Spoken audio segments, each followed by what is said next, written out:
Hello friends, आज यहाँ पर हम देखेंगे कि आरआरबी मल्टीपर्पज़ में जो प्रीलिम्स का पहला स्लॉट हुआ है वहाँ पर कौन कौन से क्वेश्चंस आए हुए हैं और किस टॉपिक से क्वेश्चंस ज़्यादा आ रहे हैं और किस टाइप के पैटर्न आ रहे हैं। फाइन, तो सारी चीज़ें हम एक एक करके देखते हैं। सबसे पहले मैं आपको बताना चाहूँगा, जो प्रीलिम्स का एनालिसिस है उसमें रीजनिंग के कितने क्वेश्चंस आए थे। 40 क्वेश्चन रीजनिंग के थे, 40 मार्क्स के बेसिकली आपके, और 40 मार्क्स का आपका क्वांट था 40 नंबर का, और इसके लिए composite time 45 minutes as usual दिया हुआ है। साथ में यहाँ पर जो पेपर था वो बहुत इजी लेवल का आ रहा है। मैं आपको बताना चाहूँगा कि पेपर का मीडियम इजी है। इजी का मतलब है कि जो क्वेश्चन ऑफ सिलेक्शन है वो आप अगर आपने बहुत ढंग से किया है तो वहाँ पर आप बहुत अच्छा स्कोर यहाँ पर कर सकते हैं। गुड अटेम्प्ट की अगर मैं बात करूँ तो दोस्तों रीजनिंग में लगभग 28 से लेकर 33 तक हम अटेम्प्ट कर सकते हैं। और यही अगर मैं क्वांट की बात करूं तो क्वांट में 25 टू 30 तक आप आसानी से अटेम्प्ट कर सकते हैं। ओके, और आप ये मान के चलें कि 80 का आपका टोटल पेपर है। पूरे पेपर कितने का है? 80 नंबर का है। और इसमें से अगर मैं दोस्तों बात करूं तो 53 से लेकर 62 तक बहुत अच्छे जेन्युइन अटेम्प्ट्स हैं, लोगों ने किए हुए भी हैं। लेकिन कट ऑफ पर बिल्कुल अभी मत जाओ। जो ओरिजिनल आपका डेटा है, जितना आपको आता हो उतना पेपर में अटेम्प्ट करके आना। मैं ये रिव्यू आपको इसलिए दे रहा हूँ कि आपको पेपर जाने से पहले एक पैटर्न का अंदाजा लग जाए, और जो क्वेश्चंस नंबर सीरीज और सिंप्लीफिकेशन के आए हुए हैं उन पर आधारित नेक्स्ट मैं वीडियो बहुत जल्दी अपलोड करूंगा, तो आप लोग अपने कमेंट्स यहाँ पर जरूर दें। साथ में बात करूँ क्वांट में हमारी क्या क्या चीज़ें आई हैं, तो देख लो दोस्तों, क्वांट में हमारा number series as usual 5 marks का आया हुआ है। और यहाँ पर इस बार थोड़ा सा बड़ा उलटफेर किया है इन्होंने, अप्रॉक्सीमेशन और सिंप्लीफिकेशन ये दोनों चीज़ें पूछ ली हैं। तो ये टोटल मिलाकर 15 नंबर की पूछी हैं। 5 नंबर का आपका अप्रॉक्सीमेशन है और 10 नंबर का आपका सिंप्लीफिकेशन है। तो ये केवल दो सेक्शन जो है ये आपको कट ऑफ बाहर निकाल सकते हैं। कट ऑफ में आप ऐसे ही आ जाओगे। उसके बाद दोस्तों डीआई जो डेटा इंटरप्रिटेशन है वो टेबल वाला आया था। ठीक है, टेबल डीआई थी, काफ़ी इजी डीआई आई थी आज के पेपर में, और ये 5 मार्क्स की थी।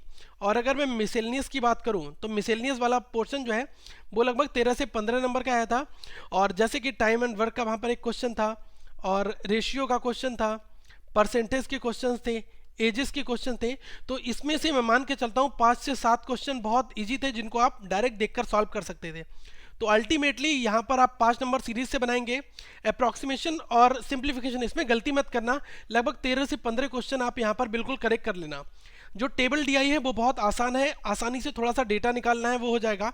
उसके बाद जो मिसेलिनियस वाला पोर्शन है जो 13 से 15 नंबर का आ रहा है, जिसमें टाइम एंड वर्क है, रेशियो है, एजेस है, एवरेज है, ये सारे टॉपिक हैं। यहाँ पर आप ध्यान रखना कि आप को जो क्वेश्चन आते हो केवल वही बनाए, लेकिन आप पहले फेज में इन बल्क वाले क्वेश्चंस के ऊपर जरूर हिट करें, क्योंकि यहां से आप अच्छा स्कोर कर सकते हैं। ओके, दूसरी चीज रीजनिंग में क्या क्या चीज आई थी, रीजनिंग में भी हम बात कर लेते हैं। रीजनिंग में 5 मार्क्स जो है वो आपके सैलोगिज्म के आए थे।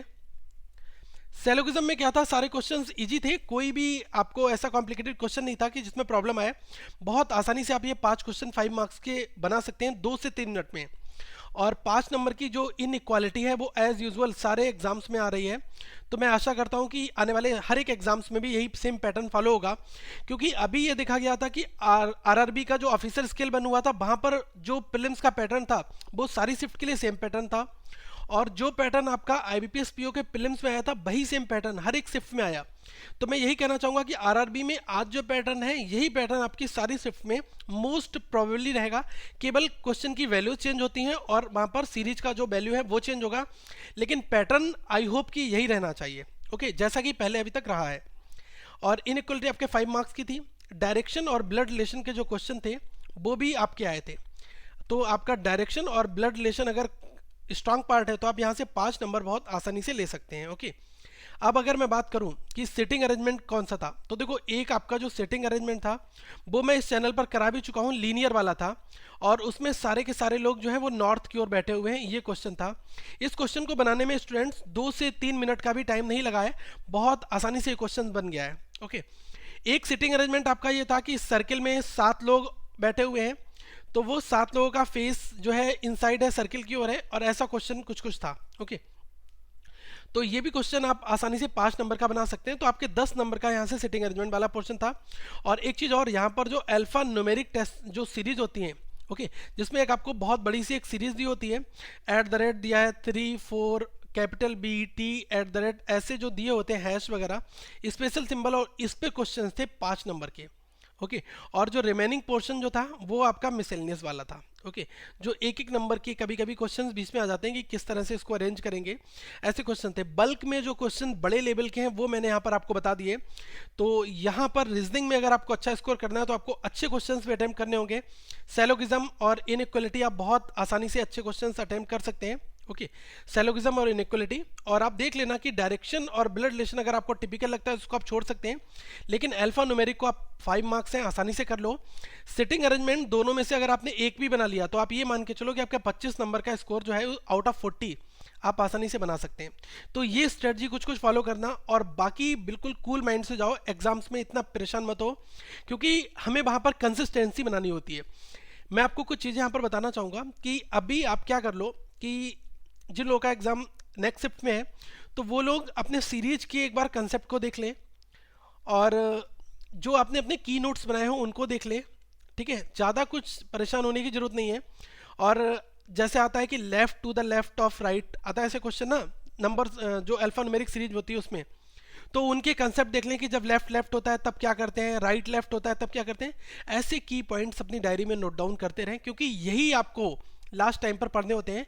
क्योंकि पूरे पूरे क्वेश्चंस जो है विद इन लास्ट मोमेंट्स पर हम नहीं बनाएंगे।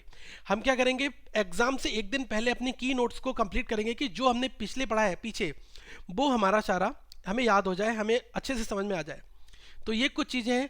और जितने भी क्वेश्चन हैं, देखो मैं बता दूं, आप कैलकुलेशन स्पीड जरूर आप बना लो, क्योंकि 15 नंबर आपके कैलकुलेशन स्पीड्स के होंगे।